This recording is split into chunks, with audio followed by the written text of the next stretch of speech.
आज तो पूरे 100 रुपए की कमाई हो गई है। आज मेरा परिवार दाल चावल नहीं बल्कि रोटी सब्जी खाएगा। सूरज कंस्ट्रक्शन साइट पर ईंट धोने का काम करता था, जिसके उसे हर रोज 40 रुपए मिल पाते थे। लेकिन आज सूरज ने पूरे 100 रुपए कमाए थे।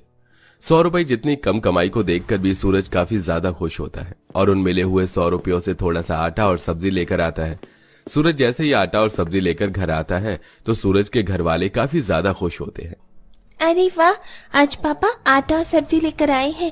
इसका मतलब आज हमें दाल चावल नहीं खाने होंगे। माँ, जल्दी से हमारे लिए रोटी और सब्जी बनाओ ना। आज तो मैं पूरी 3 रोटी खाऊंगा। भगवान ने मेरी सुन ली। कितने दिनों से मैं प्रार्थना कर रही थी, लेकिन आज मेरी प्रार्थना भगवान ने स्वीकार कर ली। मैं बस जल्दी से आप सभी के लिए गर्मा गर्म रोटी और सब्जी बनाती हूँ। जमुना अपनी नंद निधि के साथ चूल्हे पर जल्दी से गर्मा गर्म रोटी और सब्जियां बनाती हैं। देखने में तो ये सिर्फ मामूली सी सब्जी और रोटी थी, लेकिन इस परिवार के लिए ये खाना किसी दावत के खाने से कम नहीं था। जैसे आज हमने ये सब्जी रोटी खाई है, कल भी हम इसी तरह सब्जी रोटी खाएंगे ना माँ? बेटा, अगर भगवान ने चाहा तो कल भी हम जरूर सब्जी रोटी खाएंगे, वरना जो रोज खाते आ रहे हैं वही खाना पड़ेगा। अब ये दाल चावल और नहीं खाए जा रहे हैं। मेरा तो मन बासी रोटी सब्जी खाने को करता है। दाल चावल तो अब गले से उतरना भी मुश्किल हो गया है। निधि और कौशल्या की बात सुनकर घर में सभी की आंखों में आंसू आ जाते हैं और उन्हीं आंसू के साथ वो सभी रोटी सब्जी खाते हैं। आज के समय में रोज के सिर्फ 40 रुपए कमाने वाला इंसान अपने इतने बड़े परिवार को क्या ही खिला सकता था। वो तो इस परिवार की किस्मत थी कि इनका नाम राशन कार्ड में था, इसलिए हर महीने इन्हें सरकार की तरफ से चावल और दाल मिल जाया करती थी, जिसके चलते ये पूरा परिवार हर रोज सिर्फ दाल चावल ही खाया करता था। और जब कभी कभी सूरज थोड़े बहुत पैसे कमा लेता था तो उसका परिवार आराम से सब्जी रोटी खा पाता था। ये क्या आलोक, तो आज भी ये दाल चावल लेकर आया है? अरे तेरे घर में कभी कुछ और नहीं बनता है क्या? हर रोज दाल चावल उठा कर ले आता है। हम तेरे घर के दाल चावल खाने पड़ते हैं और तू हमारे घर का अच्छा अच्छा खाना खा लेता है। आज के बाद तू हमारे साथ खाना नहीं खाएगा। आलोक की क्लास के सभी बच्चे हर रोज उसके दाल चावल लाने पर उसका काफी मजाक उड़ाते थे, लेकिन बेचारा आलोक भी अपने घर के हालातों से अच्छी तरह वाकिफ था, इसलिए वो किसी से कुछ नहीं कहता और चुपचाप से चावल खाने लगता है। ऐसे ही एक दिन, अरे मंजू दीदी, आप यहाँ, वो भी ऐसे अचानक? हाँ, यही पास से गुजर रही थी तो सोचा कि तुमसे मिलती चलूं। कौशल्या अपनी नंद मंजू को जल्दी से घर में ले आती है और घर पर बिठाकर पानी पिलाती है।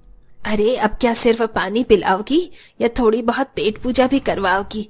बड़े जोरों की भूख लग रही है। अपनी बुआ सास की बात सुन जमुना अपनी सास की तरफ देखती है और चूल्हे पर रखे हुए दाल चावल को प्लेट में डालकर ले आती है। पता है मंजू दीदी, मेरी बहू बड़े ही स्वादिष्ट दाल चावल बनाती है। खाकर देखिए, आपको भी बहुत अच्छे लगेंगे। तुम लोगों की इस दाल चावल से ज्यादा खाने की कुछ हैसियत भी तो नहीं है। मैं अच्छे से जानती हूँ ये दाल चावल तुम्हें सरकार की तरफ से मिलते हैं, इसीलिए महीना भर तुम यही दाल चावल खाते हो। तुम्हारी क्या इतनी भी हैसियत नहीं है कि घर में आए मेहमान को कुछ अच्छा खिला सको? कौशल्या की नंद उसकी और उसके परिवार की बेइज्जती पर बेइज्जती करे जा रही थी, लेकिन बेचारी कौशल्या चाहकर भी कुछ नहीं कर पा रही थी। पूरे परिवार की बेइज्जती करने के बाद मंजू वहां से चली जाती है, जिससे कौशल्या को काफी दुख होता है। अगर कोई इंसान गरीब है तो क्या उसकी कोई इज्जत भी नहीं है?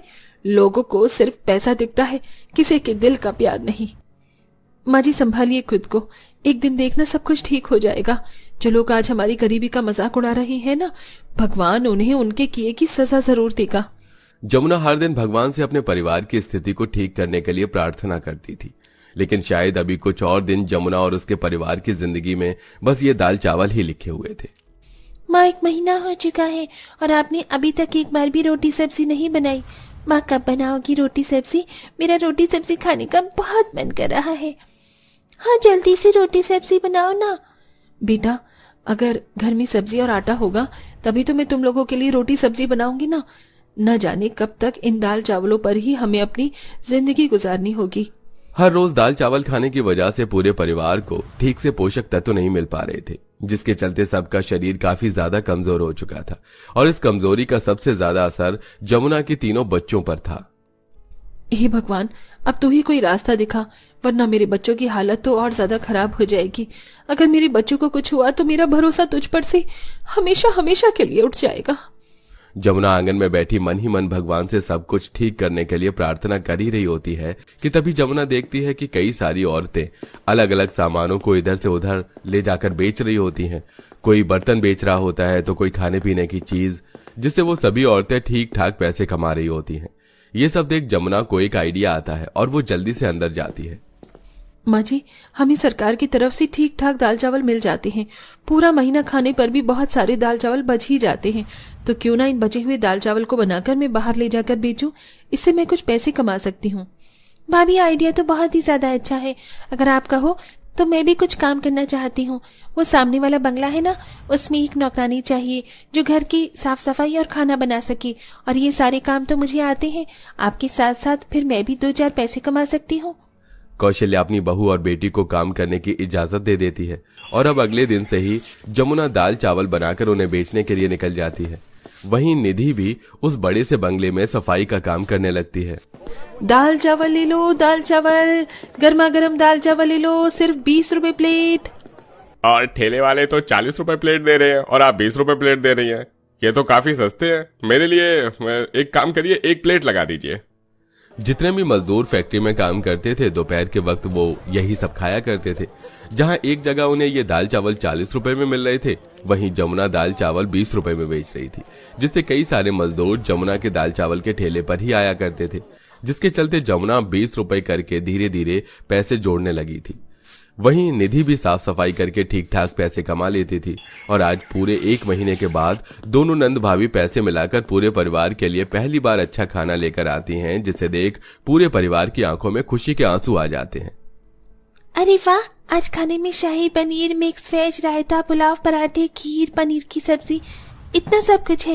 मुझे तो पता ही नहीं था कि दाल चावल के अलावा भी इतना सब कुछ खाने के लिए होता है। माँ, अगर इनमें से खाना बच गया ना तो मैं सुबह लेकर जाऊंगा। फिर मेरे सभी दोस्त मेरे साथ लंच करेंगे और खुश भी हो जाएंगे कि आज मैं दाल चावल नहीं बल्कि अच्छा अच्छा खाना लेकर आया हूँ। हमारी हालत को देखते हुए मैंने कभी सोचा भी नहीं था कि मेरे मरने से पहले मुझे ये सब खाने को मिलेगा। जो इतनी मेहनत मजदूरी करने के बाद में नहीं कर पाया, वो तुम दोनों ने अपनी मेहनत से कर दिखाया। सारा परिवार अब बैठकर पहली बार इतना अच्छा खाना खा रहा था। उन्हें तो ये सब किसी सपने जैसा लगता है। अपने परिवार को पहली बार इतना खुश देख जमुना मन ही मन काफी खुश होती है और अब जमुना ठान लेती है कि वो अपने इसी काम को जारी रखेगी। दाल चावल बेच बेच कर जमुना काफी सारे पैसे जमा करके रख लेती है। निधि, अब तुम्हें उस बंगले में नौकरानी का काम करने की कोई जरूरत नहीं है। लेकिन क्यों भाभी? अगर हम दोनों में से किसी ने एक ने भी काम छोड़ दिया ना तो हमारी हालत फिर से पहले जैसी होने लगेगी। नहीं निधि, अब ऐसा नहीं होगा। मैंने दाल चावल बेचकर बहुत सारे पैसे इकट्ठा किए हैं। अब इन पैसों की मदद से हम दाल चावल के साथ साथ और भी कई तरह की चीज बनाकर बेच सकते हैं, वो भी सस्ते दामों पर। सस्ते दाम को देखकर ज्यादातर लोग हमारे पास ही खाने के लिए आया करेंगे और अगर भगवान की कृपा यूं ही बनी रही तो एक दिन हम जरूर कामयाब होंगे और इस गरीबी के दलदल से जरूर बाहर निकलेंगे। निधि को अपनी भाभी की बात काफी हद तक सही लगती है, इसलिए अब निधि जमुना के साथ मिलकर दाल चावल के साथ साथ और भी कई तरह के खाने पीने की चीज बनाकर उन्हें बेचती है और सिर्फ कुछ महीनों की मेहनत से अब उनकी माली हालत भी ठीक होने लगती है। दोनों नंद भाभी अपने छोटे से घर की अच्छी खासी मरम्मत करवाते हैं। वहीं अब सूरज भी मजदूरी का काम छोड़कर अपनी बहन और पत्नी के साथ खाने के काम को संभालता है। धीरे धीरे इस परिवार की जिंदगी ट्रेन की तरह पटरी पर आने लगती है।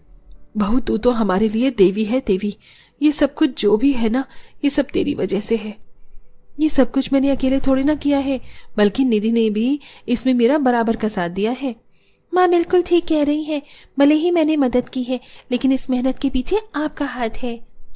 पूरा परिवार भगवान का शुक्रिया अदा करता है और इसी काम को जारी रखते हुए एक अच्छी खासी जिंदगी जीता है।